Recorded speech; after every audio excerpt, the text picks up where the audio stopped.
British love their touring cars. Whether it's front-wheel drive or rear-wheel drive, the English will hop in and get a race going at the drop of a hat. So it's fitting that I have one of GSRC's resident Brits next to me here at England's most famous racing circuit, Silverstone. But oddly, we won't be watching British cars racing. Instead, we're giving it a German flavor as we get ready to watch round one of the V-TEC Audi Cup, and you'll see it all live here on the Global SimRacing Channel. Hi, I'm Joe Peak, and with me in the booth is Samuel Ryman. Behind the scenes is our director Sean Crackers Ambrose, and he's using cameras provided by Dougie Beard. Sam, whether it's Hammer Time or Mansell Mania, this is a track that brings fans out in droves. Yeah, don't forget John Watson there either, Joe. Yeah, the British really love their British racing drivers in Formula One, which of course races at this new configuration of the Silverstone circuit. Half of it is the old historic configuration that many old Formula One fans, such as myself, are used to, or older, I guess. I don't think I'm that old. Whereas half of it is also, you know, a little bit of a twisty portion of the course for drivers to race on and have great battles. We saw that this year in Formula One with Max Verstappen and Charles Leclerc, but it's not just Formula One, you know, we see great racing throughout GT cars and also motorcycle racing around here at Silverstone. iRacing has scanned this track recently. It's as realistic as can be, except it's not raining like it normally does in England. Let's give you an idea of just how realistic it is with our GSRC lap guide.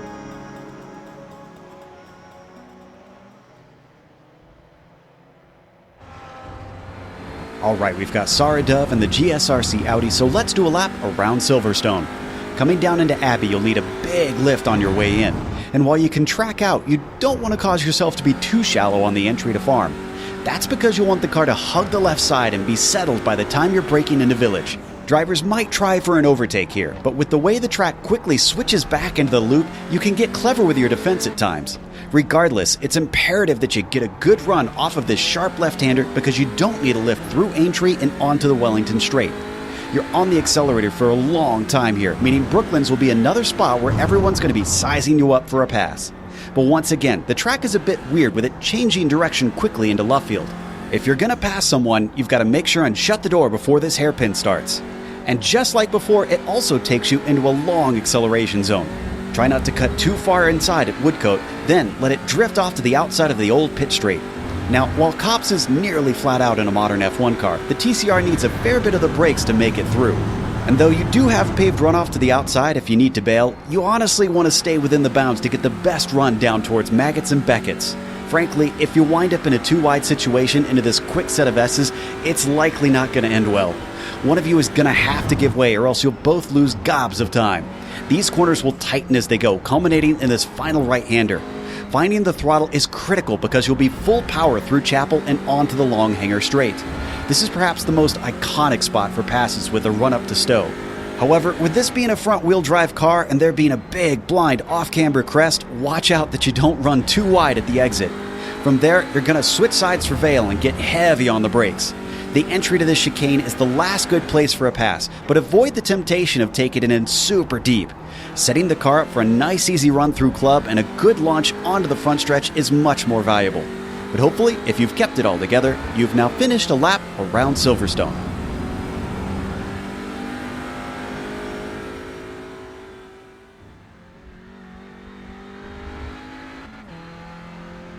You see a lap around here at the new Silverstone.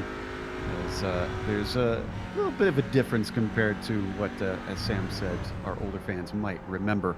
Now, let's go over these races, actually, that we have today. Real quick rundown for you. This is round 1 out of 6, but we have 2 races taking part in today's event. They also have 2 classes. You can see they have the R8 of the Audi. That is the GT3 spec. And, of course, they have the RS3 TCR. And that is the naturally TCR spec of that touring car. They have fixed setups in both cars, however, and there is a sprint race that will be 15 minutes, a feature race that will be 30 minutes, with a feature set by the finishing order of the sprint race. And they have penalty points that you need to worry about, so you need to race clean, or else you're going to lose 3 points in the championship for every 10 incidents. Now, as we watch qualifying currently, we've only got a couple of our GT3 cars managing to get times in. Looks like just a few more now crossing the line to get some quick ones, but most of our TCR cars look like they are getting times in. Sam, it's it's a lot of new stuff today. We've got a new series, we've got a new car in here in the TCR, and a pretty new track, not completely new. So there's a lot of factors here that might be unfamiliar. How do you think this is going to play out chemistry-wise between the drivers? Do you think it's going to be a little bit messy with all the newness?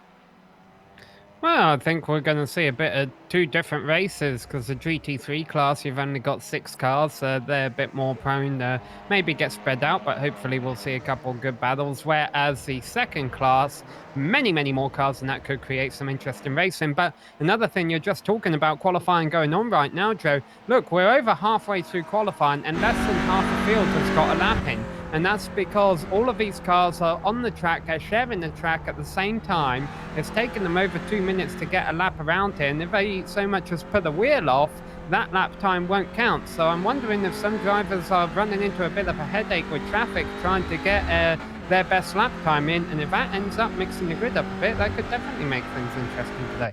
Absolutely. It will be a rolling start, by the way, for these two classes.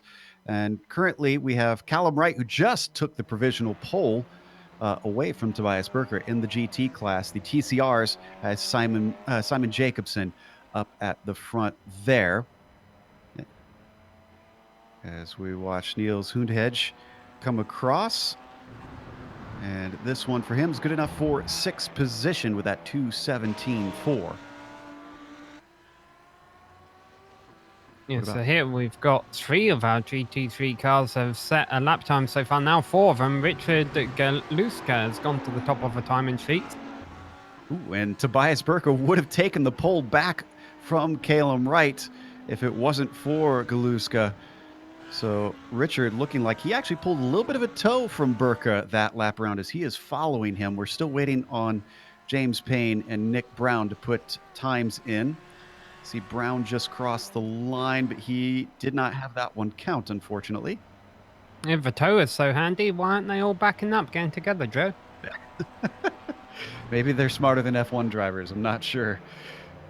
Meanwhile, we're watching Jeff Jacobson, who has put himself into 11th with his last time across. That's the last time set for the TCR cars, and now he jumps up to 10th with this most recent one, improves by about half a second, more than half a second.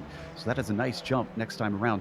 That's something that we were also talking about before we came live here, is the warm-up on these TCR cars. They have the newest tire model here in iRacing, and from what I understand, Sam, it takes a while to get up to speed to be able to really push these things. So I'm wondering if we're going to see times tumble in this slower class. Well, I think all the other drivers need to ask Marcus Walton how he's handling these tyres, because you see the times are fairly close throughout the field, but Walton has a whole second over the rest of his competition. That's boding well for the race for him. Absolutely. Now, for those wondering how the classes separate, there is about 9 to 10 seconds between them from the slowest of the faster class to the fastest of the slower class. So the drivers should be not tripping over one another at the start. Now, Callum Wright just retook the pole position away from Galuska. It is very much a battle, despite a smaller field for these GT cars, Sam. That's, what, 3 different drivers now we've seen swapping the lead back and forth? Yeah, and I'll tell you, it's a lot close up front in the GT3 class what it is, and here we get the times on the board now. The top 3 just covered by a few tenths of a second in GT3. A bit of a drop-off back to Lucas Eitelberg. We're watching Nick Brown here, still trying to get his first competitive lap time in. I think he's been clean as flat, but let's find out, see where he goes. Yes, he has, but he's still 6th in class. At least he's got a time in. As we check out Liebig, Matthias Liebig, we should clarify here. That is 5th position for him currently, but he's also coming around in his TCR Audi, crosses the line, and this one doesn't count. He's only got a single lap in, but he will be able to do one more if he keeps this one clean. Jacobson, Simon puts it up into 3rd with this most recent lap at 2:16.2. And see some cars pulling off as the clock is starting to run down. So a lot of these drivers getting their last laps in, including Jeff Jacobson, perhaps. Torben Weiler just completed one. His last lap was his quickest of the 2:17.8. That's good enough for 10th.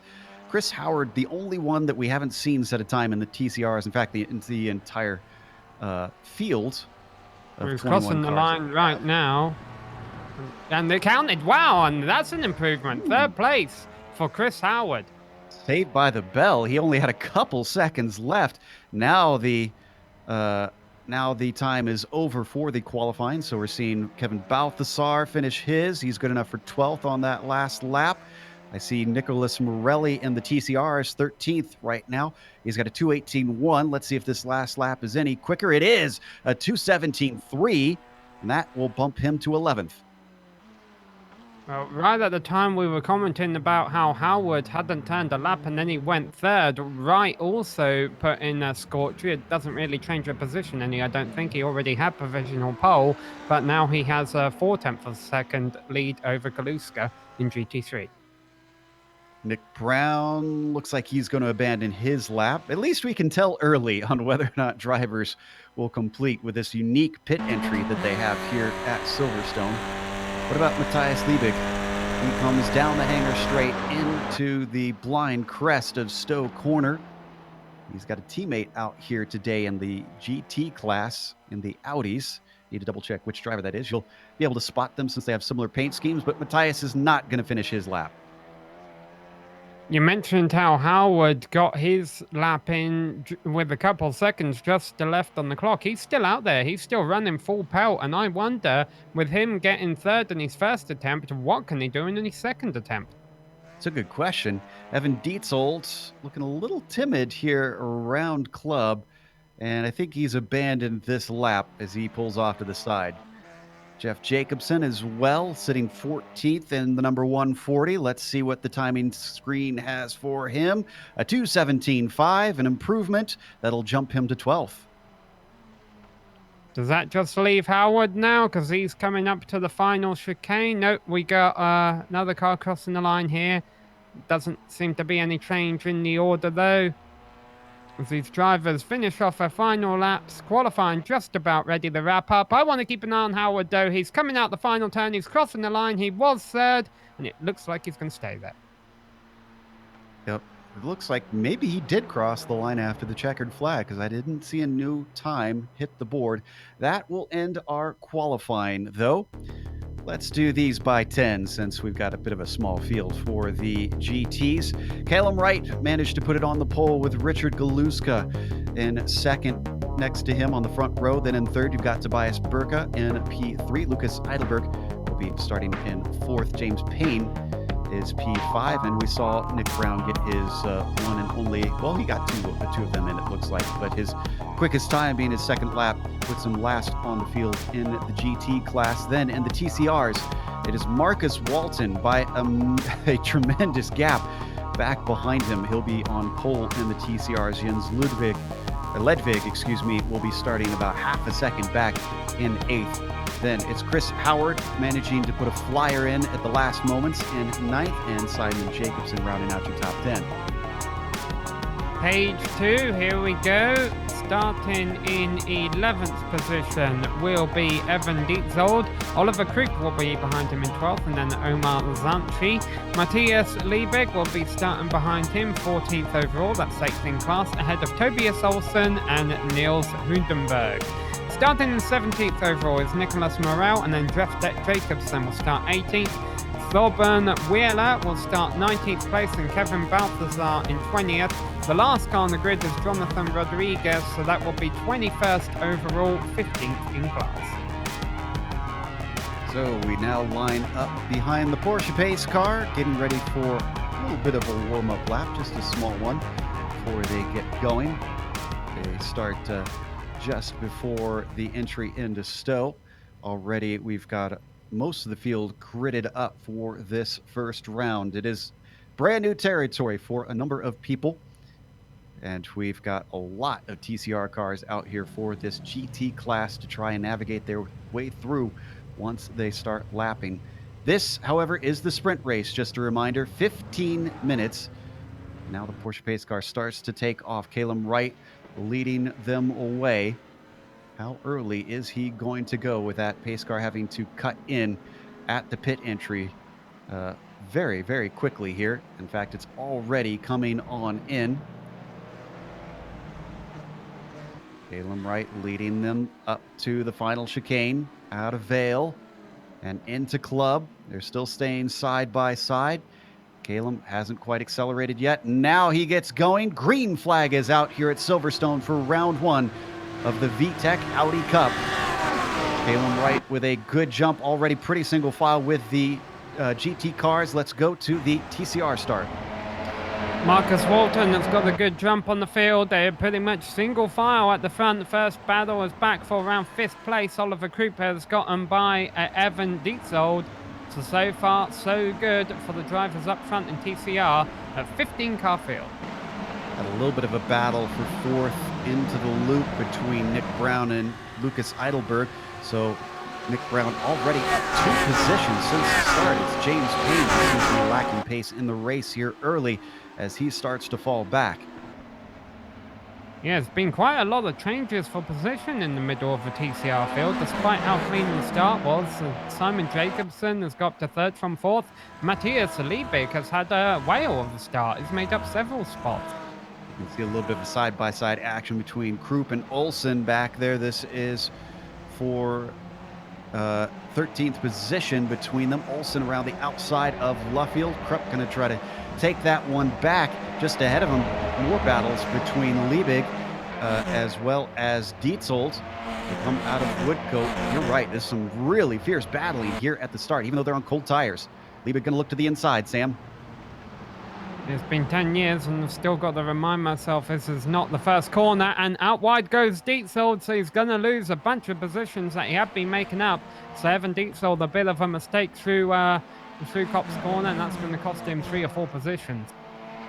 Hundehedge gets by, Krupp gets by, Olsen gets by, as well as Liebig, and he might even lose one more because he's got Morelli now looking on him. But meanwhile, up at the front, you could see that our GT cars are already finishing their first lap as Nick Brown seems to have had a problem. Yeah, you saw him sliding through the grass there. He recovers though and gets it pointing back in the right direction. He was struggling in practice though as well, it seemed, and qualifying. And we've got a battle for the lead in GT3. Walton is really being hounded by Ledwig. This is a TCR lead. Walton up in front of the 84 of Ledwig. And look at behind them. This is a 4-car battle. If anything, Jacobson holding on and Howard in there as well. So Walton looks good on 1-lap pace. Obviously very good at warming up the tires, but the rest of the field seems to have got the match on him when it comes to race pace thus far. Well, my guess, Joe, is that Walton actually must have made a mistake somewhere because he'd gotten off to a good start, and then all of a sudden you see everyone bunched up behind him. So wonder if he made a mistake and now he's got to try and compensate for it. Behind him, it is a hornet's nest. Hundehedge up ahead of a battle side by side. We got a car spinning. That's Dietzold who goes around in the loop. Yeah, if you thought 1st through 4th was hornet's nest, it was really bad back here. And we'll get a quick replay of this. It's expected in touring cars, though, to have a little bit of door banging. Apparently, these cold tires not working well for Dietzold. Just the slightest of touches, and that Audi goes around. And let's stay on this replay and go up to Jacobson, because a couple seconds after this happened, he made the move down the Wellington Straight and got by Ledwig for 2nd place. Pull that one up. Wellington Straight, a popular spot for overtakes. There you see Jacobson and the green machine.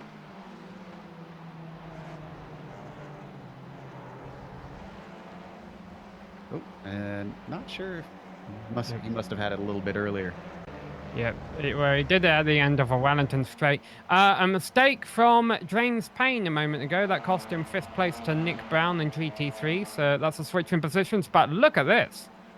Oh, there's some more beating and banging here. That was Rodriguez with a touch from Krupp behind, coming into Maggots and Beckett's as he was fighting with Jeff Jacobson. Jeff cannot get away from the action here. Niels Hoondhedge is very slow down the straight. A couple drivers are. I'm wondering if we're Yeah. getting some cut course penalties here. I also see Morelli going slow. And I think Jonathan Rodriguez also got a cut course. Jacobson and Ledvig are still battling for second in class. It's all happening in TCRs. Ledvig very close behind him as they come up to Abbey. He's going to look to the inside. Too wide through this kink will be a little scary, but he backs out of it. He's a little offline, though, all the way off track. Comes back on without any sort of drama, but he's going to have to come back and set himself up for later. All this battling is allowing a gap to be built by Walton up front. It is about 1.5 seconds. Yeah, like I said, I think Walton probably just slipped up at one point, and now, as a big mistake from Jacobson. That's a slip up, and that's going to give Ledvig second. However, we have seen, even in the short history of this circuit, the end of a Wellington straight here is a favourite for passes. Jacobson's going to try and pull one off down the inside. He doesn't have a run, but let's see if he can do it on an outbraking manoeuvre. He forces Ledvig to drive in there hot. There may have even been a little bit of nose-to-tail contact there, but Ledvig is able to hold on to second for now.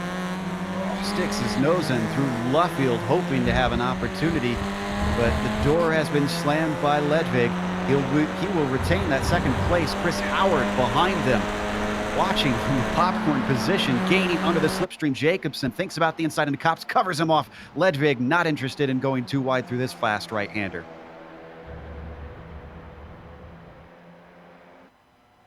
Not missing anything up in the GT class.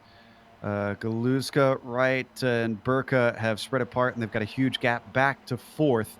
Everyone kind of running their race in the Audi GT3s. This is really where the action is for second place. Hopefully we don't get a slowdown penalty here between these two. That looked clean to me. And once again, Jacobson going to get a little bit of a slipstream as they build up speed.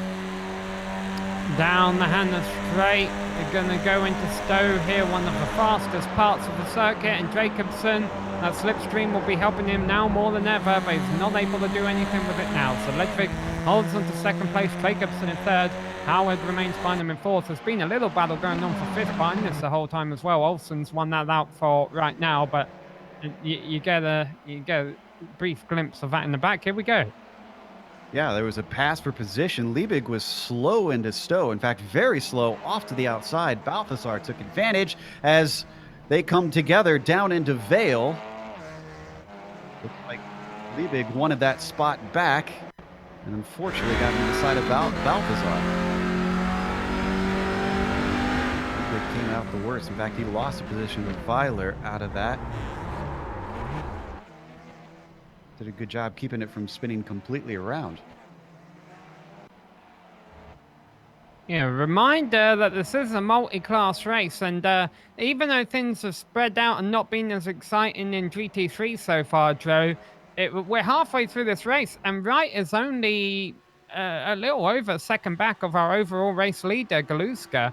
So this might not be over. You know, if Galuska makes a mistake, or if Wright's car comes into him in the closing laps, we could have a fight here. Let's go back to Hoondhedge, because he's in an almighty battle, and we might have a 3 wide, because here comes Morelli looking to the inside of these two who have completely missed out on the fact that he comes in way hot for Hoondhedge. That means that he's going to lose the spot to Krupp, who he had been fighting with, but both of them lose out to Nicholas Morelli, who sneaks into 11th in the most clever ways I've seen in a while. Good thing this race is only 15 minutes long, or else that 10 incident point limit penalty might start to come into effect. Thankful it's not a limit. We'd have a few DQs. It's just penalty points as we take a look at third place once again. This is Ledvig still in second. Jacobson giving chase. He's been awful close. And once again, the toe not seeming to be terribly strong in these TCR cars. They get up to about 140 miles an hour by the end of the straight, and then they have to get on the binders. Give you a quick update in GT3. Coloum Wright had a little bit of a slide, not costly, well, it was costly. It cost him a few tenths, and that will probably end any chances he had of winning the race on pace. Also have a bit of a battle shake. Oh, Nick Brown's had a problem. Eidelberg is the one with an issue. Yeah, we were watching Nick Brown. as he was chasing down Eidelberg. Remember, Nick had a spin on the first lap after a phenomenal start, and he's already been making good on regaining those positions. This will bump him back up to 4th. This is Eidelberg sliding his way through Brooklands and unfortunately having to take off track to catch it. And Brown's about to get another spot because Tobias Burke is having a spin. And let's see. Well, he's 10 seconds ahead of Brown, so he might have got away with that. Yes, he has. So Tobias holds on to 3rd place. Well, this is into Maggots and Beckett's. And one thing these Audi GT3 cars are kind of known for, Sam, it seems, in the past, is the way they don't like high-speed corners. That's about as high speed as you can get the entry into here. And it looks like Burka losing control of the rear end.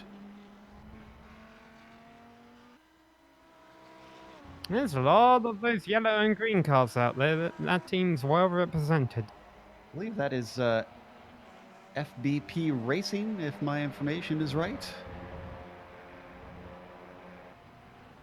So they've got a huge presence as we come back to Simon Jacobson again. To remember that we have 2 Jacobsons out here. I got to specify. Simon Jacobson chasing Ledvig for that 2nd place for much of this race, but he's starting to run out of laps. Looks like got a little action for the Hundhedge again. Go ahead. Yeah, is this the other Jacobson you were talking about? He's back here in a bit of a battle right behind Hundhedge. Jacobson ahead of Evan Dietzold. Well, he's not going to be behind for long. Dietzold gets a good run out of Kops down to Maggots and Beckett's. He's going to be clearly through. So he now sets his sights up to 9th place. That is Hundhedge ahead of him. Oh, we got contact between Simon Jacobson has just ran into the side of Dren's Ledvig in that battle for 2nd, and that's going to cost Dren 3rd place as well. Chris Howard goes on by. We have seen a lot of contact. This is very much in the spirit of touring car racing, and Jens did a good job trying to catch the car, just mash the powers to straighten it out, but unfortunately it also lost him 3rd place because Chris Howard sneaks through. That's really what Chris Howard's been waiting for all along. He didn't seem to want to get involved in that scrap and pay dividends for him. He's up to 3rd place now. He really did. Now, the question is, can he catch Jacobson up ahead of him? The number 33, just about a second up the road, half a second up the road. So he's got some work to do to try and get an opportunity with maybe only 1 lap left, potentially. Let's give a quick glance, though, at our GT class. Richard Galuzka still our leader, not by the hugest of margins. Callum Wright about 2.5 seconds back, and then you get a whole 12-second gap to 3rd place, Tobias Burka. So those 2 all in a class of their own, essentially, to take the win in these GT cars. Callum doing his best to see if he can reel in Galuzka, but thus far it hasn't quite been working. Yeah, he had to slide a couple laps ago. He was 1 second back. It dropped him back to 3 seconds back. Now he's only 2 seconds back, but still, I think, too little, too late as they're closing in on the last couple of laps.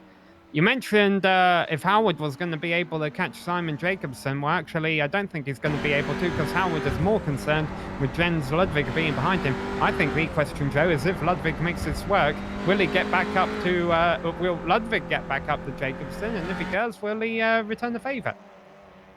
Ooh, he might be able to right here because Howard went way wide onto the hanger straight. Doesn't look like he got a slowdown, though. He doesn't need it, though, because Ludwig is going to get to the inside regardless. He's got a good run down into Stowe. Is this going to be able to be completed? Takes it nice and tidy through the apex. Now he's going to have to defend, though, because Howard will get a second bite coming up to Vale.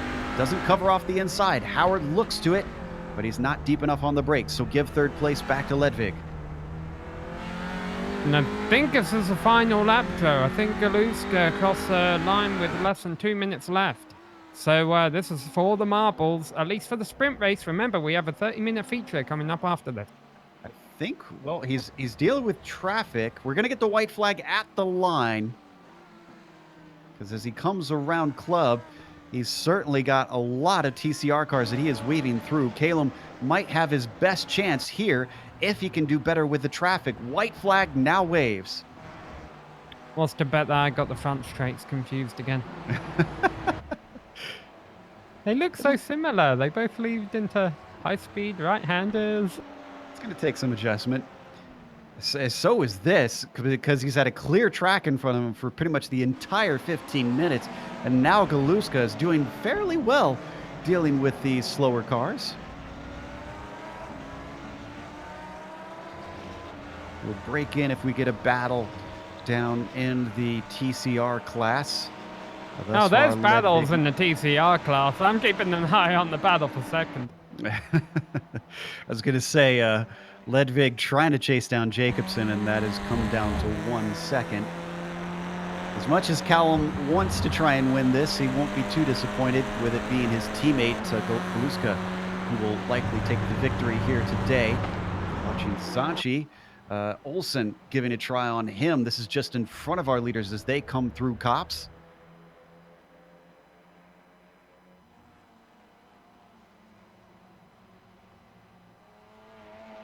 Galuska going by Liebig as well. And Zanchi just ahead of him. He might actually catch them before the line, so he's got to be careful with how hard they are fighting. Doesn't want to get in the middle of that. Through the Maggots and Beckett sequence and out of Chapel onto the Hangar straight. Galuska did not manage to put it on pole. It was his teammate that did so, but when it came to the sprint race, he quickly took the lead away, and Galuska has not looked back since. Up through Stowe, just a couple more corners to go. Callum did close it down to about 1.3 seconds through all that traffic. Up ahead, that's the battle between Zanchi and Olsen for 5th place in the TCRs. He's not going to wait behind because he's got company coming behind. In fact, he's going to split them, and that's going to be good enough for the win, although it got a little bit close there at the end. Yeah, and Olsen can keep going if he wants. He's still got another lap left to go. So does our battle for 2nd place. Ledvig has closed it down to 9/10 of a second, but he's going to have to do a little bit better than that. He's dropped Howard by about the same distance as they come through Aintree onto the Wellington Straight. I'm not sure, unless they get a mistake out of Simon, that they'll manage to have an opportunity to try and pass this lap, Sam. No, I know the checkered flag was out, but our race winners in GT3 are still going around at Feldpelt. But yeah, I don't see anything changing here without a mistake. But it's easy to do at Silverstone. It's a flat track. Watching Walton now, our leader, coming up towards Maggots and Beckett's. About 8 seconds ahead. Faster by, let's see, a lap 8, about over a second a lap, it looks like, which pairs up with his qualifying difference. Number 17 having a breeze of a sprint race, and this will give him the pole for our feature in a few moments' time. As he works his way down towards Stowe. Didn't put the cameras on him a whole lot. A little bit of a mistake gave him some worries early on as 2nd, 3rd, and 4th started to catch him, but then it was good night as the 17 streaked away down into Vale now. And then only club to go. The finish line comes very early around here as he gets back on the throttle. Marcus Walton is going to take the win here in round 1. I want to make watching these guys, they finish in the order that they were. I want to make sure Zantri knows he's not racing Olsen anymore because he's all over the back of him, but Zantri finished the lap down. Olsen's got the position. There's no contact between them, though. Olsen gets 5th in class behind the battle that we were watching. I think, do we still have battles in TCR further back in the field? No, they're all a lap down. That's going to wrap it up. We will take a quick break, I believe. Just double checking on our order. We'll come back with the unofficial results here in a moment. Stick around because on screen you'll see all the upcoming races here on GSRC, and hopefully we'll get some interviews.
Welcome back to Silverstone. We just watched the sprint race of round one here for the V-TEC Audi Cup. And it was Richard Galuska who managed to win in the GT class. It was a little bit close coming around the final corner since he got caught up in traffic, but Callum Wright wasn't nearly close enough to try and take advantage. Tobias Burka rounded out the podium after a mistake. Nick Brown recovered from a bad qualifying to finish fourth, and then Lucas Eidelberg behind him, P5. Sam, the last of the GT cars was James Payne, finishing in sixth. All right, and winning in the TCR class was Marcus Walton. Behind him was Simon Jacobson, then Jens Ludwig rounded out the podium. Chris Howard and Tobias Olsen round out the top 5 in class, Olsen 11th overall. Behind him is Omar Zanchi, Matthias Liebig, Kevin Balthazar, Niels Hudenhenge, and Evan Dixol. They will round out the top 10 in class. And then the last 5 TCR finishers were Jeff Jacobson, Oliver Krupp, Nicholas Morelli, Thorben Wheeler, and Jonathan Rodriguez. Every car running at the end to show. Thank goodness with it being a sprint race. Richard Galuska has joined us here in the booth. Richard, it was a sprint race and you had a little bit of pressure from behind from Callum, but really the closest it seemed to get is around that final corner. Did that lap traffic battling make you nervous? Yeah, thanks very much. Yeah, it was a bit interesting at the end, to say the least. Callum had some pretty good pace at the start, but obviously had a bit of a mistake, so I was able to get through. And then at the end, it was very difficult negotiating traffic. There's no doubt. With him being your teammate, did you have any sort of agreement on how you'd battle if you found yourselves fighting back and forth in this race? Yeah, he'd probably just take me out, to be honest. No agreement. Yeah, we're teammates, but it's we both wanted to win, so I'm sure if it got closer at the end, he would have gone for it, and I would have been fine with that. So it's all good. Well, he got the pole in the feature, or excuse me, in the sprint, but you got the pole in the feature. Do you expect him to be able to pull the same thing that you did on him and overtake? Or do you think you got him covered? Anything's possible. I'd like to think I had him covered, but he had good pace, so it depends if he can keep the mistakes out there. But we'll see. All right. Best of luck. That was our winner, Richard Galuska, here in the sprint race. I believe, do we have Walton with us? Yes, we have our winner ready to talk to Sam in the TCR class. Yeah, Marcus Walton, you had a bit of a quiet race, but I'm sure you'll take that victory here in the sprint. Yes, thank you. Well, I struggled a bit on the first lap. I guess we all did. But well, once you have a gap, it was easy. Yeah. Yeah, we noticed that you had the rest of the competition close to you at the start. Do you think a feature race you're going to find that easier or more difficult trying to keep them behind you for longer? Well, I take it as it comes. I think it will be similar. First lap, anything can happen, and then we see. All right. Well, we'll wish you the best of luck and have fun out there. Thank you. Was our winner in the TCR class. Up next, we have second place in GT, Callum Wright. Callum, your teammate Richard said he thinks he had the measure of you on that race and thinks he'll fare well in the feature. I'll ask the same question to you. Do you think you could pull on him what he pulled on you and win the race despite him taking pole? Yeah, it was a tough race. I should have beat him fair and square.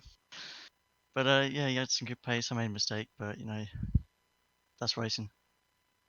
Absolutely. First round here at a British track. Is this considered a bit of a home round for you, or are you closer to another track here on iRacing? It's not my favorite track. I'm looking forward to Road America. That's one of my strengths. But it's good fun. We're just out here trying to.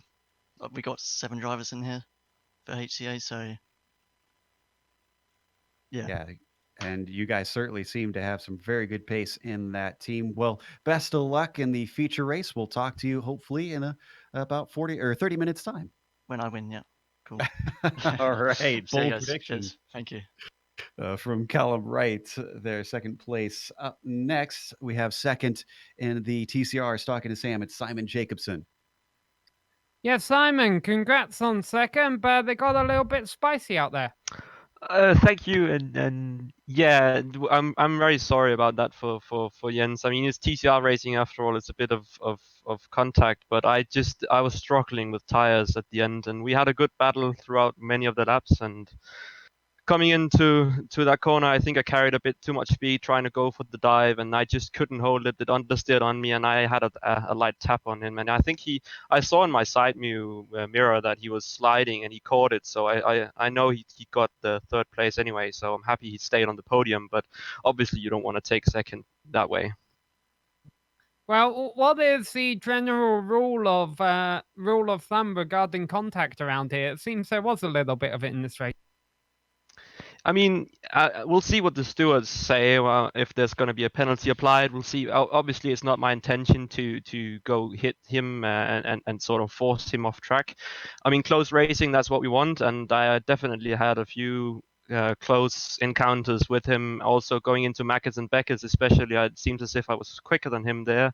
So going in there, I was right up on his bumper, and actually, I couldn't see much going into that. So that was very interesting. But hopefully, we can have a clean second race. All right. Best of luck out there, Simon. Thank you. One more interview, Joe.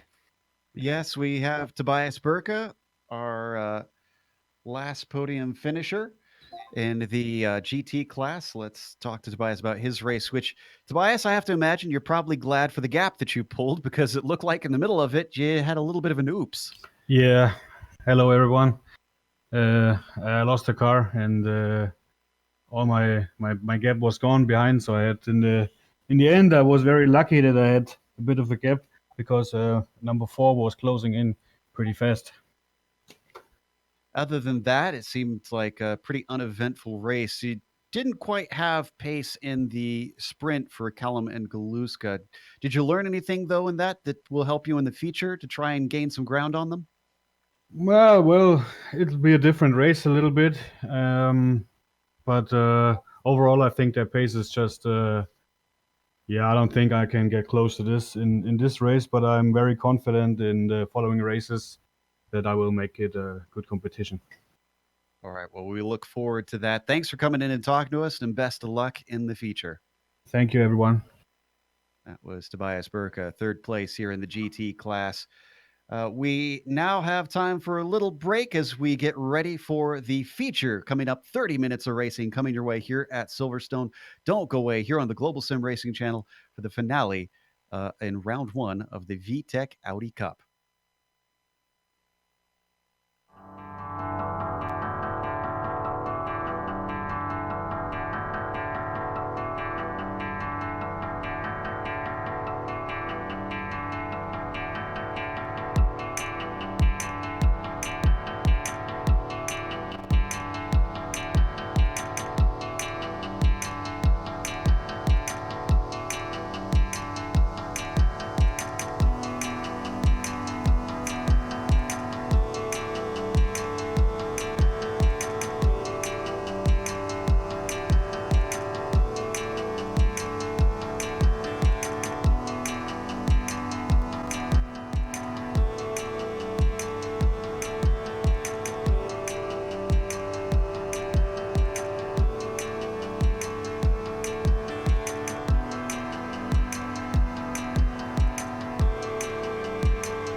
Welcome back to Silverstone Circuit. We just watched the sprint race for the first round of the V-TEC Audi Cup, and now we prepare for the feature. 30 minutes of racing here today. Drivers are just warming up as the track is in very, very hot conditions. That bodes well to get the tires up to temperature, but then once they're up to temperature, Sam, for those TCR cars, it looks like there's going to be a lot of slipping and sliding. Yeah, well, the problem for the TCR cars is they've all got to try and, try and get the guy who won the last race right at the start, because that's when he was weak. When Marcus Fulton was weak was right at the start of a run. After that, he kind of trekked out on them. So I think these drivers are going to have to be really aggressive. Now, you're seeing fastest lap at the top of your screen. This is just a practice session going on. The qualifying has already been set by finishing order from the first race. Exactly, which means our pole sitter has already got an advantage off the start to ride down the Rutland straight on board Liebig. We saw quite a bit of argy-bargy in the TCR class, at least last round. But this is a longer race. Do you think it'll elicit more patience, or do you think that's just not in the vocabulary of this slower class here, Sam?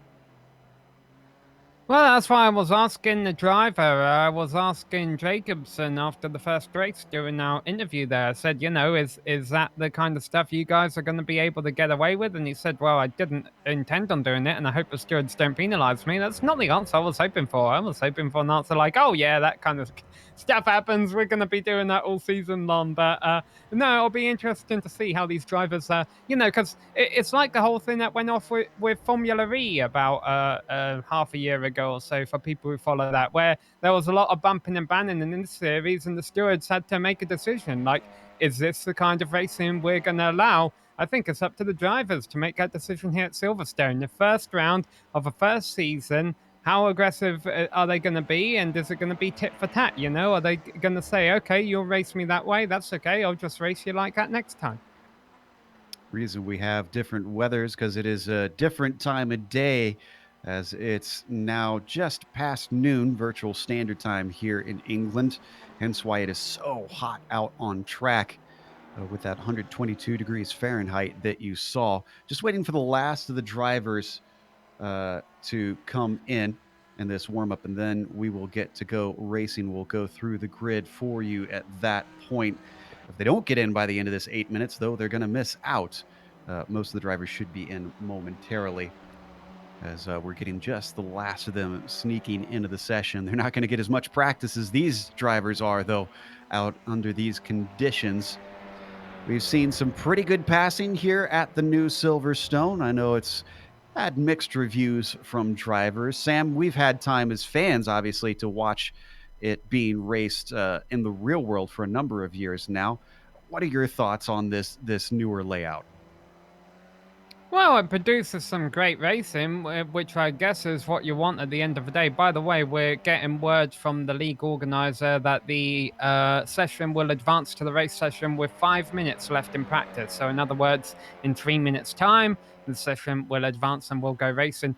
But to answer your question there, Joe, even though it makes a great racing circuit, and I'm just going to take Formula One as an example again, with their Tilke-dromes, or so they call them, every Hermann Tilke track, or most Hermann Tilke tracks, produce great racing. The frustrating thing about losing the old tracks, or, them all looking the same, is each track loses that flavor of what made it unique. And the Silverstone historic layout to me was unique in, not only the history of it, but also it was a high-speed circuit. That being said, this track, it's designed this way for a reason. They did it for a reason. It's got some great braking opportunities. It's got some great lefts and rights, that go on top of each other, where the cars can crisscross all over each other. We see great racing. It's common in Formula One. We see it in MotoGP. We see it in GT racing, and we saw it in race one here today, and hopefully we're about to see it again. As we watch from one of our wonderful chase cams there on the new Audi TCR, there was a lot of hype in this TCR car coming. It's been asked for, a touring car specifically, for a long, long time, and the drivers have really embraced it. It's been pretty popular. We'll see how its longevity goes. That's always very popular when a new car comes in initially. But I have a feeling from what we've seen, we're going to see some staying power because over in Europe, these touring cars incredibly popular. And as an American, I'm excited to get to have a series like this on GSRC now because I always love seeing clips from across the pond. Just about a minute to go now in the warm-up as the last drivers have just now gotten in. They're getting a chance to at least get a feel for the tarmac before they are advancing the session.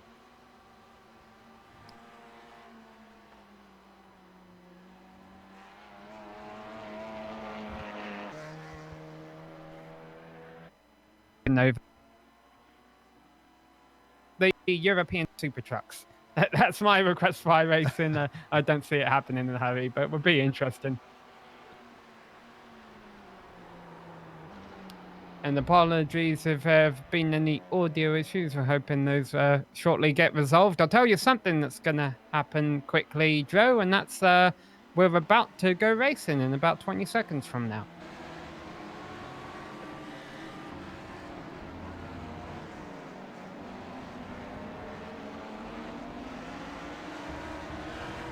Absolutely. Yes, again, apologies for a little bit of silence there. Just dealing with a few things behind the scenes. There we go as the clock ticks down. Tobias Burka takes the fastest lap. Interesting. But we are getting ready to grid with that checkered flag coming out for the warm-up. Your starting order for today, as we get that timing and scoring up, is going to be Richard Galuska on the pole with Callum Wright starting in second. Tobias Burka, who managed to take the fastest lap in warm-up, will be starting third. Nick Brown will be P4. Let's see if he can do better from there than sixth place that he did before. He certainly seems to have good race pace. Lucas Eidelberg will be starting P5. And Sam, the last of our GT class, is James Payne in sixth. Yeah, and then starting on pole in the GT3 class will be Marcus Walton, Simon Jacobson in second. However, after that, it looks a little bit different from the finishing order. We have Chris Howard there in third. So Tobias Olsen will be starting from fourth in GT3s. Following him will be Omar Zantri and Matthias Liebig. Kevin Balthasar will be seventh in class ahead of Niels Hunderhenge, and then Evan Dietzold and Jeff Jacobson will round out GT3s. Oliver Krupp, Nicholas Morel, Thorben Whaler, and Jonathan Rodriguez round out a 20-car field. Only 14 GT3s, so it looks like our bronze winner in our bronze winner in TCR from race 1 isn't here again. Well, sad to see. And again, GT3 is the faster class. The Audis up at the front that you see, the ones in the back are the TCR. Ledvig is not going to be racing today as we now come around and get the green flag. Galuska, good off the line. Oh, we got problems in the back, into the wall for Nick Brown. A horrible start, but we've got to go to the TCR start. Yeah, and I think they're all going to be able to get around Brown here, hopefully. Man, it is side by side. Jacobson knows this is when he's got to make it happen on Walton, and that's exactly what he's going to do. Around the outside, and there's a couple cars off at the back, further in the back, but we got a great little scrap for the lead in TCR, and right now it is Jacobson in front of Walton. That is what he needed to do after how Walton dominated race 1. Let's see what happens now if Walton's able to get that back.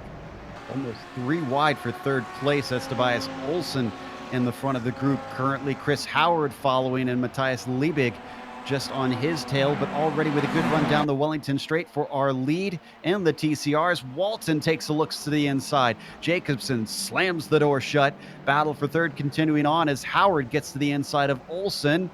He's going to have the outside of Luffield, though, and without the tires being warmed up, it goes right back to Olsen. Well, so it's all happening in TCR right now. There's a bit of a battle going on for third, fourth, and fifth in GT3 as well. Early stages here. Remember, this is a 30-minute race, and you can watch the countdown in the top left corner of your screen. And all these drivers, though, know that they've got to get positions while they're all bunched together. Wow, look at how close the fight is for the lead between teammates in GT3. That's Callum Wright, the trailing Audi that you see. Richard Galuska in the number 30. weaves down to the inside to break the draft and take a defensive line right, not close enough to attack for the first time into Stowe.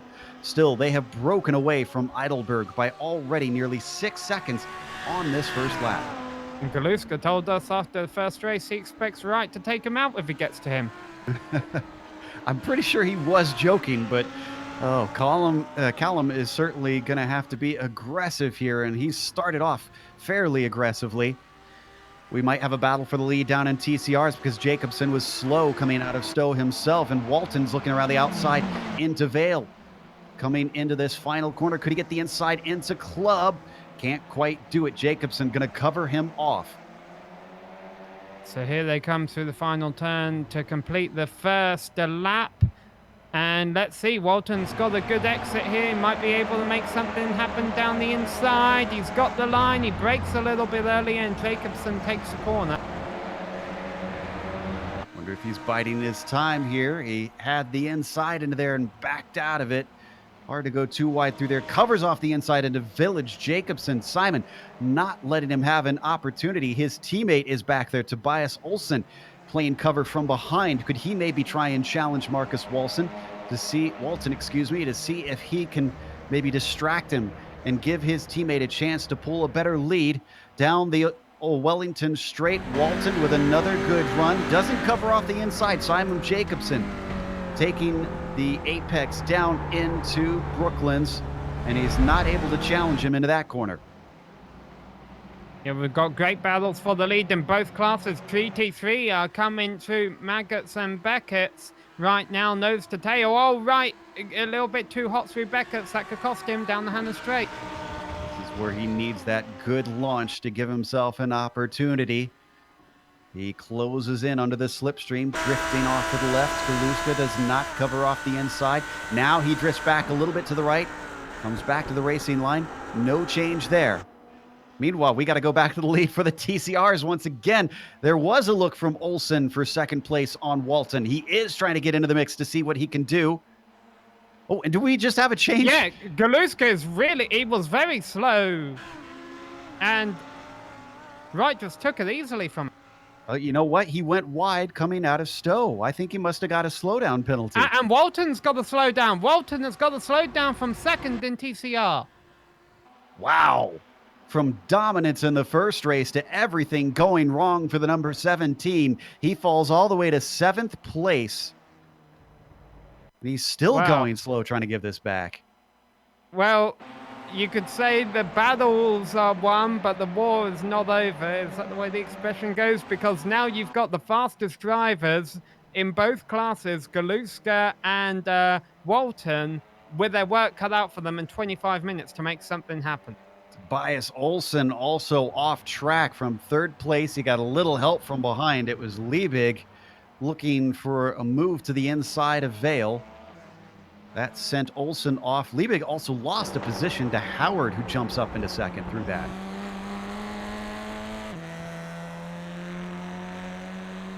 Watching a replay from the gearbox of Olsen here. So, oh, there we go. Yes. Olsen was able to recover from that. He's 6th in class, ahead of Walton, who is 7th in class, right on his gearbox. So, in TCR right now, you got the first two are spread out, Jacobsen and Howard. You got a good little battle going on from 3rd through 5th between Liebig, Zanchi, and Balthazar. And now you got Olsen under pressure from Walton, who's trying to win this race after falling all the way back to 7th. Walton working around the outside of Luffield. Wright has just like Galuska back by. Wright has had to slow down out of Beckett's. So it is vice versa from what it was the previous lap, where Galuska was leading and had to slow down. This time, Wright was leading, has to slow down. Cut across Maggott. Yeah. He just straight lined it, and that lost him a huge chunk of time having to get that back. It is 2.5 seconds up to Galuska now. So Richard with a slight scare, but luck seems to be going his way. Still has a lot of racing left to go. The Let's look a little bit farther down in the GT3s. We had a change of position between Payne and Eidelberg. That took place out of club. Eidelberg a little wide and had to catch the car. He's in the green machine that you see duck off there, and that is Eidelberg and the red and black machine that sneaks through. We go back live. Let's go to 6th place in GT3 because after Walton got by Olsen, I thought he'd run away. Olsen's having none of it. Him and Walton are in a whale of a battle for 6th place. Walton using a bit of the AstroTurf to get the position back from Olsen. But as those two scrapped, that meant they lost time to Balthasar in 5th ahead of him. And this is the TCR class that they're fighting for 6. Now Walton has about 2 seconds to try and run down Balthasar up in front. Now they will have a pit stop in this race that they'll have to take. The question is whether or not they will be able to take tires or choose to take tires, especially with the heat on the track. It's only gone up since we last looked at it. It's 124 degrees Fahrenheit. It's a 30-minute long race. I don't see it happening, but we'll see. Oh, we got Payne has gone off from 4th place. Don't think he lost anything, but he had a bit of an off. Let's see if he has a slowdown or loses momentum. Yeah, that was another one going through Beckett's. Yeah, look, he's way off a pace. He's going to lose 4th to Eidelberg. Oh, but they come together with a slight touch door-to-door. Behind them, this is Nick Brown, who somehow has fallen to 6. He's going to look at 3 wide, sneaks up the inside. Could he get a 2 for 1? He just might. Car gets a little bit loose, but Eidelberg gives him space around the outside. Look at that. Nick Brown up to 4th in 1 corner. I don't want to jinx him, but I think Nick Brown has been one of the most improved drivers of the day. I was watching him in practice thinking this driver ain't going to survive, and here he is showing his stuff. As we head down to 5th in the TCRs, Balthasar already been caught by the lightning fast Marcus Walton, but he's going to have to go the long way around a Stowe. If he keeps it within the bounds, I think he's got this one done. Indeed, he does. Comes back to the racing line. Balthasar could come back at him, but he chooses not to. Well, Walton will be glad to have a car between himself and Olsen. Now we'll try and break away from those two as Olsen goes on the attack on Balthasar. And Walton will try and run down Sanchi for 4th place. He's kind of been hanging out there quietly. We haven't mentioned him a whole lot. Yeah, in neither race have we really seen too much of Zanchi, except for that battle at the end. Wow, close to the tail of Balthasar. Tobias Olsen through Abbey and through Farm. Now as they break for Village, he's a little bit weaker on the brakes. No, he's not. He's better on the brakes because Balthasar overshoots it and lets him through.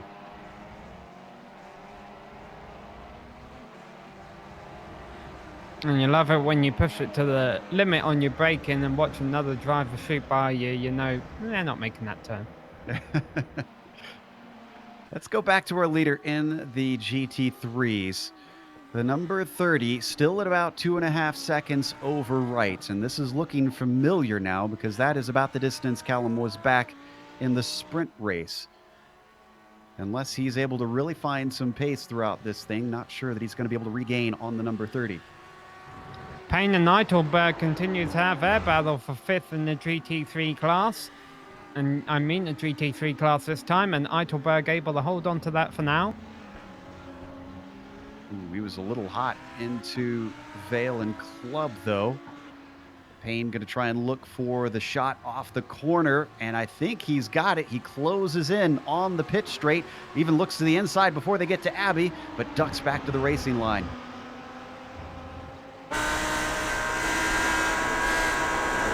Now with the number 129. He's close, but he might have to get a little closer for an attack.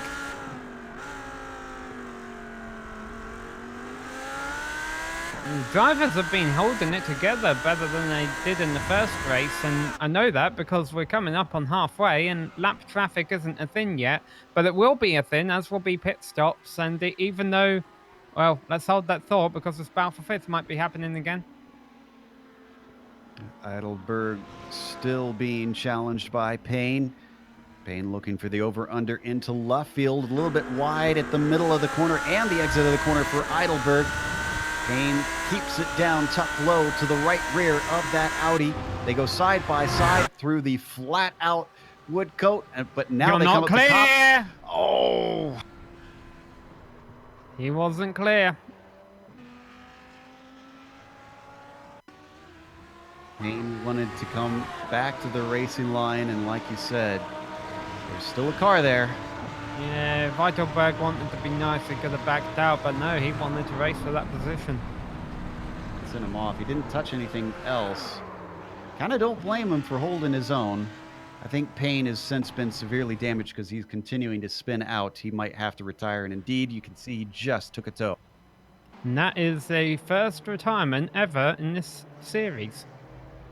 Not the way he wants to be remembered, I'm sure.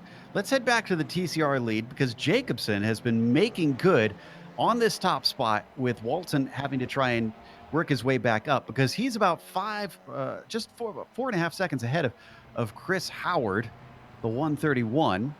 What happened to Berker, Joe? Tobias Berker was running in third. He has lost that position, and he is being threatened by Heidelberg. Yeah, Nick Brown is up there now. Checking to see if we can find what exactly happened with Berker. He had his own spin through Cops. It was about a lap ago, but we're going to go to Zanchi before we can go to that. He's caught up to Walton. No, Walton, excuse me, has just gotten by him, rather. Yes, this is Walton continuing his march through the field, so he's up to fourth now. Liebig will be his next victim, or maybe not, because Liebig is trying to get second from Howard. This is down into Stowe. Howard to the inside in the red, white, and black machine. The green and yellow. Matthias Liebig backs out of it. Looks to get himself the launch off of that right-hander. As they come to the final chicane, he ducks and dives and nearly managed to pull a dummy on Howard, but Howard seems to be too smart for that. Now they have to look in the mirrors, though, Sam, because here comes Marcus Walton, and I don't think he's going to wait patiently for the two to settle it out. Yeah, so here we go. They've got a few turns here before they really get to the next great passing opportunity, but that's okay for Walton. He's not really within striking range yet. So Howard holds down second, Liebig third in class, Walton fourth in class, and now accordion together in the braking zone here. And if Liebig wants to, he can give Howard a tap on the bumper, but he's not going to do that. He's going to play nice. He's going to shoot to the inside and try and do it the hard way. He's got the preferred line here as they come to the Wellington straight. But now what kind of a run is Walton going to get? He's got the whole track to himself. He uses up a racing line. He goes down the inside of Howard. Could he take a 2 for 1 here? He's got more speed than Liebig, and Howard is boxed in. He's not going anywhere. Liebig is not as great on the brakes as Walton, and Walton does indeed get them both and is back up to second. It is a 6-second gap to Simon Jacobsen, and they have 15 laps. Can the 33 hold on? We do have some pit stops happening. Galuska, our leader in the GT3 classes, both in and out, returns to the circuit. Yeah, he's going to want to hope he gets in front of Berker here, and he does. So Galuska came in because he saw traffic in front of him, and Wright has stayed out and is getting held up by that traffic, so that's not going to help Wright. Torben Weiler, who holds him up through Luffield, unfortunately. Now he's able to get on his way. See how far Callum is able to go. And if you can maybe get some fast laps in still to jump him, that certainly won't be a fast one for him currently. Tell you what, Walton may have got by Liebig, but that train is still there. Walton, Liebig, Howard, Zantri, and Olsen. No change for position this time around, but second through sixth, you can still throw a blanket over them. Very big blanket, but a blanket nonetheless. And here come Zantri and Howard into the pits. Some of our TCR cars now looking to come in. Sounds like Wright continues to have problems pushing a little bit too hard. He went into the grass through Beckett's. I don't think he's got much of a chance of trying to overtake Galuska at this point. And in fact, he's coming in right now, so I'll be absolutely shocked if he comes out ahead of his teammate. Nick Brown is not even to the pit entry yet. That is how big the gap is, down to third. The rest of the field has had huge amount of problems. Yeah, it's good news for Wright. I mean, that's why he could afford to be aggressive and take risks, you know, try and do something different. He didn't have anything to lose, but unfortunately, it still didn't help him gain anything. Brown also going to come in. They can maybe go one more lap out here on track before everybody needs to pit. Eidelberg also in. Burka stays out. The only of the GT3s to stay out, though.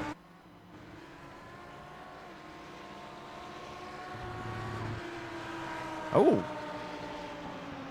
And That's Wright closer is than we alive. thought. Yeah. Yeah. Holy cow. And that is Burka, who is yet to pit, that is with him. So he's, even though this is for position, he is off strategy compared to our two leaders. What were the pit time comparisons? Let's pull that up between Galuska and Wright. That explains part of the difference right there. Wright was about 2 seconds quicker in his stall. So is Galuska maybe a little bit safer on fuel in this, or did he maybe overestimate how much he needed to finish? Again, new series, Sam. So there's still some calculations needed to be made and getting used to in terms of that. Yeah, perhaps we compare the times to the rest of the competition and see how they were. I'm still keeping half an eye on the TCR leaders because Jacobsen and Walton have yet to pit, and now Jacobsen comes in. Let's see if Walton does as well. Walton does, and he's 6 seconds behind him. So will we see a similar strategy game here? Will Walton try and take a shorter stop? Well, as they trundle their way down towards the pit lane, you can see from off the back of Jacobsen, we could see Walton. Meanwhile, battle for the lead and the GT3's Callum Wright around the outside, and he's deep onto the brakes, challenging his teammate as they come up on traffic. That's Morelli. Oh, and he's going to have to go the wrong way around. That could be a cut course penalty for Galuska. He doesn't quite slow yet. He still loses the lead as the 31 gets back to the top spot. And the good news for them is all the TCR cars are still sitting in the pits as they go by pit road. Wow, Walton is... Sorry, but action happening in both classes. Go ahead. Yeah, Walton is coming out of the pits right on Jacobsen's tail. Wow, things have spiced up a treat here at the end of the race. 10 minutes left to go in our feature. And your leader in GT3 is Galuska by less than half a second. Your leader in TCR, also by less than half a second, is Simon Jacobsen. And we got them on screen together. They're all on the Wellington straight together. So Galuska leading this train. We're right behind him. Then Burka, who I think is... Does Burka still have the pit, Joe? He does on my screen. Yeah. He's pushing it right to the limit. I'm not sure that he'll be able to go past this lap. Wonder if he was just trying to pull a little bit of a toe from the leaders. As we come back to our TCR lead, we know that thus far, pace advantage is steeply in favor of Walton. But Simon Jacobsen, I can't imagine will make it easy on him. They come down the old pit straight up towards Copse. Walton takes a little bit of a peek to the inside. Jacobsen going to shut the door. That's what he's got to do. There's no catching Walton if he gets in the lead. This seems to be Walton's weakness is at the start of the runs, and if they can get in front of him, they've got to keep him behind. All right. Meanwhile, the GT3 leaders are on the Hannah Straight, so will Wright get another run on Galuska, and then 10 seconds behind them, this battle that we were currently watching will be on the Hannah Straight. Galuska holds on to the GT3 lead for now. Will Jacobsen be as lucky? I don't think so, because it is a huge toe being given to Walton. He's got a big head of steam, and he's going to try around the outside, coming up into Stowe. He takes it in a little bit deeper. He's going to have the inside into Vale if he can retain this momentum. He does. Jacobsen is really going to have to fight hard, but now he's fully passed, and the deed is done. Marcus Walton back up to the front. He takes it a little hot into the corner, though. Manages to fend him off. I think we'll see Jacobsen try to come back at him. He's decent off of club. He's within the slipstream down the front stretch. Coming up to Abbey, not really much of a passing zone. I don't think he's got enough to really challenge. Similar thing going on in GT3 where Wright is just trying different lines, so trying to see if Galuska makes a mistake, he'd be able to sneak on by. They're back over to the Wellington straight now, and Galuska's going to hold on to it for now, but that seems to be the two favourite passing opportunities right now, is the Wellington straight and the Hannah straight. Walter made it work, Cam Wright. As we watch from off the back of Galuska there, you might have seen flashes of Burka when we predicted he would have to pit this time. Well, he doesn't seem to think so because he's gone around another lap. The 171 might need to go to post-race inspection for tech and see if he's got an extra fuel cell in that car. I am amazed at how far he's taken it. Yeah, if you press Shift 1 on your keyboard during a race on iRacing, it takes you back to the previous lap. I just did that for all of Burka's laps, and he's on the track each time, so he has not pit yet. He hasn't slipped one by us. Back to the leaders in TCR. Jacobsen not dropping away super quickly. He's trying to hold on to Walton. See what he's got coming out of Maggots and Beckett's. If he can stay within the slipstream, I wonder, Sam, if maybe he can just ride the toe and keep him at least within touch in case he makes a mistake. Yeah, and then try something on the Hannah straight on the final lap, which was only about 3 or 4 laps away now. Absolutely. I don't think he's close enough to really attack, but again, if he can at least keep speed up using that slipstream, he could make something happen. As finally Tobias Burka brings it in on fumes down to his pit stall. All right, now the advantage here, he's going to have a very short pit stop because he didn't burn his fuel as quickly, so he doesn't have to put as much in to get to the end of a race. The big question there, of course, will he come out ahead of Nick Brown? He had a 23-second advantage over him, and then after Brown, it's 20 seconds back to Eitelberg. Oh, and Brown's dealing with a lot of traffic right now. Burka still in his stall. Brown now coming down the front stretch. Burka's out. He's past the cones. He can accelerate away. It's going to be awful tight between him and Brown because Brown's still dealing with Zanchi. Oh, I take that back. No, he is well ahead of Brown. Yeah, the only advantage Brown would have here is that Burka's tyres might have got a little bit cold while he was sitting still, but he was only sitting still for a few seconds, so I think that will be quickly resolved. Something that's not being quickly resolved is this battle for the lead in GT3. Absolutely. We've gone back to them, and Callum is still pressuring Galuska, his teammate. They come into Maggots and Beckett's. Both of them have made mistakes through this set of corners so far this race. Can they keep it clean? Could they take advantage of the other one potentially making another error? Very close off of Chapel for Callum Wright. He's going to have a nice slipstream down the hanger straight, and Galuska knows it. He covers all the way to the inside, forcing him the long way around as they come up to Stowe. It's a shallow entry for the number 30. Can the 31 manage to pull the over-under? He looks for it. Once again, covering off the inside. Galuska forcing him the long way around. They now come into the final chicane. Up into club, and I think he's fended him off for now, but clearly he is under threat. Yeah, and this is really the best battle left on the track right now. There's still a few going on. I think Olsen just got by Zanchi a little while ago, and also we have Hudenhedge and Jeff Jacobsen running close together at the back of the TCR field.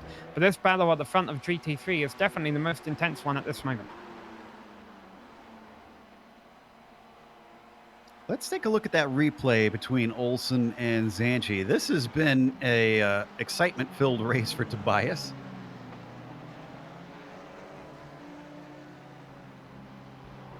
They come down through. Ooh. Is that contact there that sent him spinning? Watch him on board. Had to get a little bit elbows out here. That was an ambitious dive.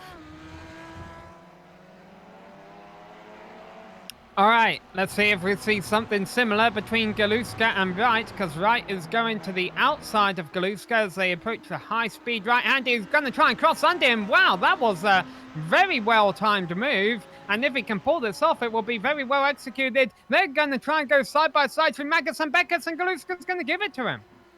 Wow, Callum Wright looking brave and clever at the same time. The 31 up to the top spot. Could he find himself under attack? Oh, wheel spin from Galuska coming out of Beckett's and through Chapel. That might just deny him the chance. I don't think it's over yet.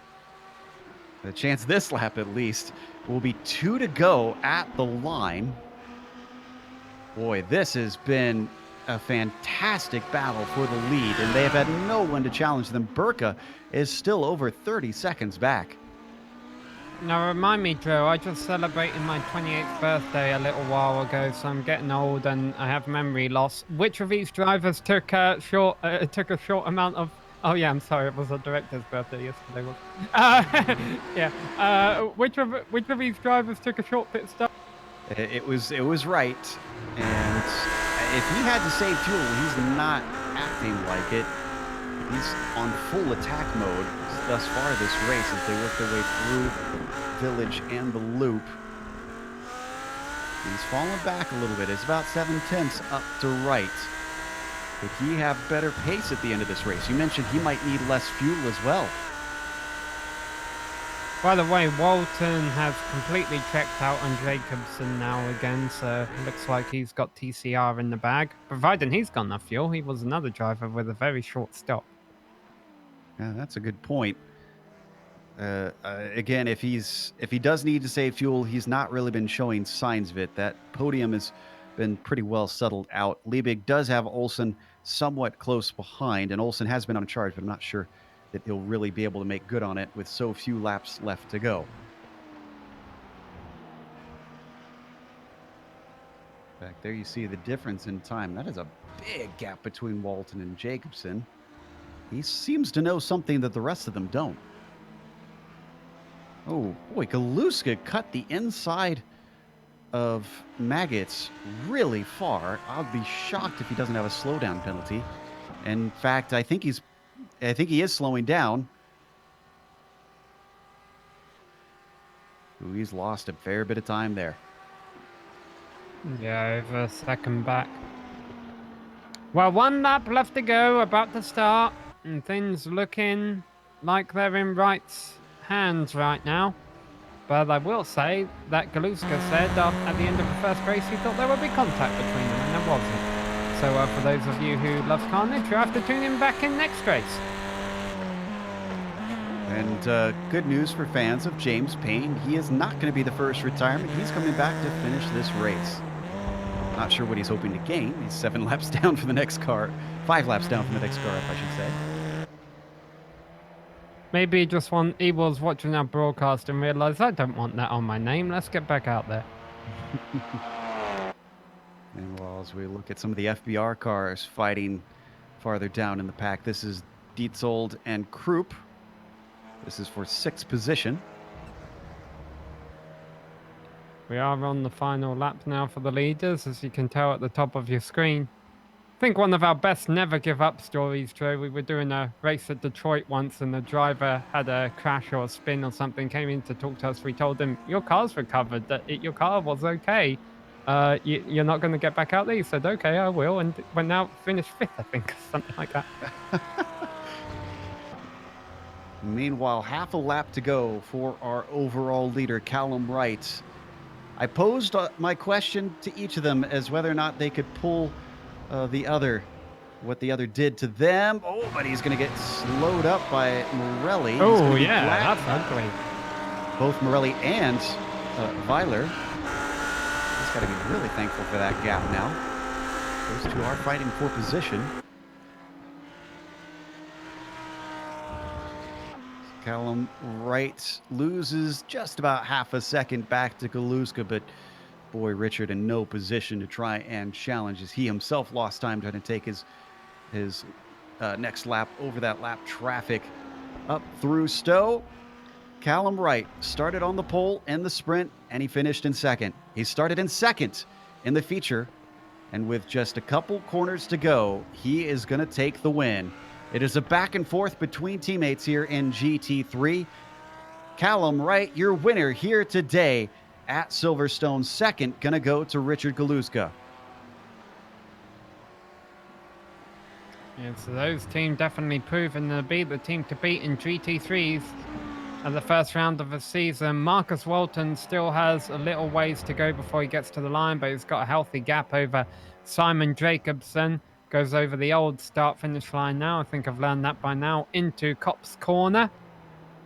And I hope I said TCR class, Joe. I didn't call him a GT3 car again, did I? I think you got it right. Let's look at Howard and Balthazar, though. They're fighting for 8th position behind them, and I think this... Have they already finished, or is this behind the TCR or the... Now, see, now you got me doing it. Behind the GT3 leaders. I think this is still for position. Yeah, not that far behind our race leader, our class leader on track. In fact, Marcus Walton is heading into the braking zone at the end of Hannah Straight through Stowe. Now he's just got Vale and Club to go, separating him from sweeping our season opener here at Silverstone. And he's definitely the driver to beat in this class. But the competition knows his weakness. It seems to be the starts. But he can overcome it. That's what he's proven here today in race number 2 as Marcus Walton sweeps here at Silverstone. Not too far behind compared to previously. Simon Jacobson still going to get a well-earned second. And how about Matthias Liebig? He takes third, just less than a second ahead of Olsen, who pressured him the whole way home. We're watching Balthazar and Howard. Howard's still ahead in that 8th position. Oh, but he's a little bit deep into the final chicane. He looks like he is safe enough. That black, white, and red Audi is going to retain 8th place. I believe that's the last of our battles to finish. So we're going to take another quick break here on the Global Sim Racing Channel. We'll come back with the feature results here in just a moment, as well as driver interviews. If you watch on screen, you'll see all the upcoming races here on the GSRC.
Welcome back to Silverstone Circuit. We just watched the feature race in round one of the V-TEC Audi Cup, excuse me. And instead of the winner that we got last time in the sprint, it was reversed. Callum Wright took the victory from second, and his pole sitter teammate Richard Galuska has to settle for second place. Then it's Tobias Berker with a distant third place, and Nick Brown finishing in fourth today. Lucas Eidelberg rounds out your top five in the GT3s. James Payne is not on our sheet here because he finished many laps down, but he did finish the race and took the checkered flag, the last of the GT3s. Let's go to Sam for the TCRs. TCRs, not GT3s. Here we are. Marcus Walton won the TCR class again, so that has gotten him off to a great start in the championship. And then Simon Jacobson finished in second. Matthias Liebig rounded out the podium for race number 2. Tobias Olsen came home in fourth, and then Omar Zantri rounded out the top 5. Evan Dietzold is all the way back in 6th place ahead of Oliver Koop, 7th in class. Chris Howard all the way down in 8th, not what he was hoping for, I'm sure, ahead of Kevin Balthazar in 9th, and Niels Hoedenhead rounding out the top 10 in TCR. Jonathan Rodriguez, Jeff Jacobson, Nicholas Morel, and Thorben Whaler round out the TCR field, and the aforementioned James Payne rounds out the entire field after his troubles. So, Joe, not a single retirement ever in this series. All right, let's see how long we can last with that. First up, though, we're going to talk to our winner in the GT3 class, Callum Wright. I asked you if you could pull the same thing on him, and, well, you did. That was an incredible battle. Yeah, that was so intense. Kudos to Rich for the clean racing, but this car wants to kill you, so it was tricky to keep it clean, and it was tricky to keep it on the track, but yeah, I have no words. That was a really good race. I just want to thank Rich for the clean racing. Absolutely. We loved watching it. And it was very hot conditions out there, granted. How much warm up did you get? Because it seemed in the early laps, both you and Richard had some troubles over in the Maggots Beckett sequence. To be honest, I had half a lap of practice for the session advanced, so it was, yeah, the first couple of laps were tricky for sure. But once you get into the rhythm, you become used to it. So certainly. Well, we finished up not Suzuka, Silverstone now, and next race is going to be another newer track, Barcelona, that we are going to be racing at for round 2. Have you had a chance to run this car there? I've not even driven the track yet, so no. I'll definitely be in the official practice sessions leading up to the race.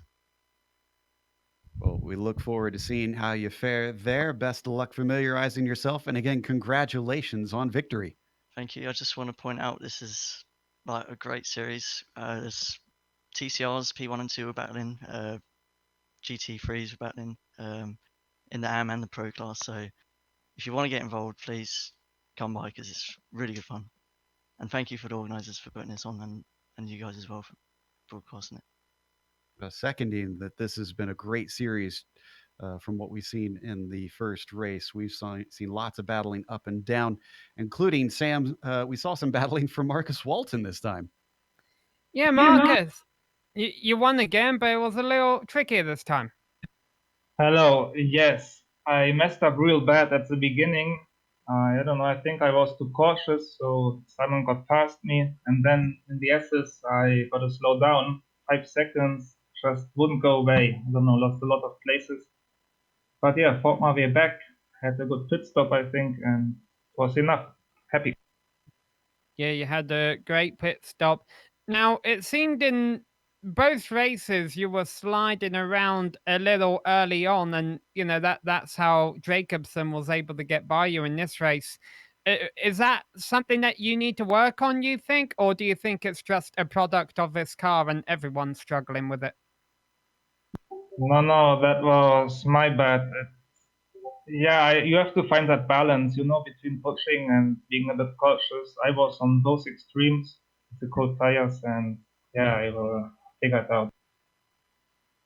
All right, well, you still had a nice comeback, gave us some great, exciting things to watch out there. So congrats on the win, and we hope to see if you can do it again at Barcelona. Thank you. That was our winner in TCR. We have second place in GT3 ready to talk to us, Richard Galuska. Richard, we asked Callum about whether or not the heat really affected him in that race, and he said he had very little practice at the start. Did you experience similar, or were you able to get out there and get used to the 120 plus Fahrenheit temperatures on the surface? Yeah, it was definitely a tricky race in terms of the temperatures, but I think as he said, you kind of just have to adapt and get used to the conditions. So it was fun as much as anything else, trying to fight the car and keep it on track. And he put a lot of pressure on me throughout the race. Ultimately got past me, so it was really enjoyable. I had good fun. So. And at one point, to try and take the lead, he pulled a pretty impressive move coming through cops, pulling the over under on you. Did that surprise you? Did you kind of expect that one coming? I was a little bit surprised that he was able to stick it. I kind of thought I'd be able to hold it around the inside and he wouldn't have enough grip, but he managed to do it, which was really good. And it was good fun racing. So I respect him for doing that. It was great. You mentioned not being very experienced with Barcelona. Have you had a chance to race at that track yet? Yeah, I did have a few goes at it last week when it was out, so I've had a bit of a run round there. But it will be good to do it in another league race and see how we get on. I really enjoyed that race, and hopefully a few more people have seen the stream and will be interested in joining now, so we can have some more competitive racing because it was really good fun. I concur. Well, we look forward to seeing you in Spain, and hopefully you'll be able to take at least one more victory over there. That's what I'll be aiming to do. Thanks very much. Richard Galuska, second place today. Up next, we have second in the TCRs. That's Simon Jacobson talking to Sam. Well, Simon, you had another good, solid second place finish to start off the season. How confident were you that you could have taken home the win this time? I mean, I definitely felt good at the beginning, and I was pushing the car a lot the first few laps, especially the first lap, even on cold tires. And I think I really pushed the tires too much on this one because the track temp was very, very high, as you've discussed already, and pushing the car, which as Marcus said, he was being a bit cautious, and I wasn't really. I mean, I was trying to push it, so and then add on to that a not so good pit stop. I miscalculated the fuel a bit, so I spent a bit too much time in there. So all in all, I think I could have been closer to the P1, but I think Marcus he was really quick. Managing the tires is key in this race. Yeah, I was about to ask you about that pit stop because it looked like had that not happened, you would have definitely been in a better chance of winning this thing. Are you going to have a calculator next to your sim rig next race? Absolutely, and I was actually thinking that my calculator was on, but it wasn't. So I was doing some quick math, trying to do some going down the pit lane. But obviously, you don't want to be short on fuel, so you want to be sure. And then it got the better of me that time. But I mean, I think also just the fact that I really pushed the tires. The tires were really they were really degraded at the end of my race here, and I really struggled a lot with the lap times and wasn't really able to stick the car into the corners. So fighting with Marcus when he came to me, I really had not a lot to give really. So, but it was a really good race, good fun, and hopefully I can do a bit better next time. But I mean, I'm very happy about P2 anyway. Fans trying to get into sim racing, take it from me and Simon. Make sure you have a calculator next to your rig before you start. Well, because I found out the hard way too. Absolutely. All right. Well, Simon, congrats on the double podium finish today. We'll look to see if you can get the top step at Barcelona. Thank you. That was our second place driver down in TCR, but third place in the GT3s was Tobias Burka. And while he looked a little bit on his own at the end, he certainly had to fight for this one. It looked like the first lap you lost a few positions and then got kind of stuck. Yeah, this one was very eventful. Made a lot of mistakes, but happily I could come back to third place in the end. Certainly made good on some decent pace out there. Coming into Stowe, it looked like you and I believe that was James Payne having quite some action into there. And actually, was it you that had that contact? I know Payne had some contact with another driver. I'm double checking here.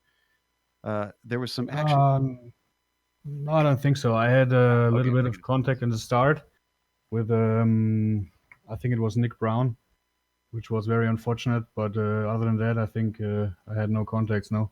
Apologies. I was thinking of someone else.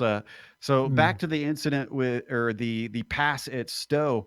You took to the inside and then suddenly found the car going a little bit wide there. Did you get caught out by the crest in the middle of that corner? Actually, I don't really remember. I just went for it, and I think it worked, didn't it? It really did. We've heard some calls from both Richard and Callum to try and bring some more drivers in, and I have to agree that the action in the Audis, even with as few drivers as you had, it looked pretty fun out there. If you had to try and lure someone in, what would you tell them? Well, the R8 is a great car. It's honestly the most fun car for me right now in iRacing, and fixed setup gives everyone the same chances. So really check this out. It's a lot of fun, and the racing is great. Racing has been awesome. That was our third place finisher, Tobias Burka. Thanks for coming and talk to us. We look forward to seeing you in 2 weeks' time at Silverstone or at Barcelona. Yeah, thank you. Number 171 having to climb his way forward. We're going to close up, though, of course, with a big thank you to the organizers of the V-TEC Audi Cup. This multi-class racing has certainly proved to be very effective here in the first round, and I'm sure we'll get some more action in Barcelona. Thanks to the companies as well that provide the software and the hardware for our broadcast listed here on your screen. And additional thanks go to June Lalade, who provides our wonderful music. See the screen for how to get a hold of more of her great work. Thanks to the team today, Sean, Sam, and Dougie. If you'd like to find out more about GSRC, including upcoming races, you can find it at globalsimracingchannel.com. We're also on social media. Our Twitter is @GSR Channel, Facebook is Global SimRacing Channel, and Instagram is GSRC_Graham. Head on over to our YouTube page and make sure and hit that big red subscribe button so that you don't miss a moment here on the GSRC. If you do, you'll get our next race in your YouTube feed. That'll be Barcelona, Thursday, October 3rd at 1:45 p.m. Eastern. But we also have upcoming races for other series listed on the screen. Those will also show up in your feed. Check those out, mark them down on your calendar. Until next time, though, race clean, race hard. We'll see you on the track.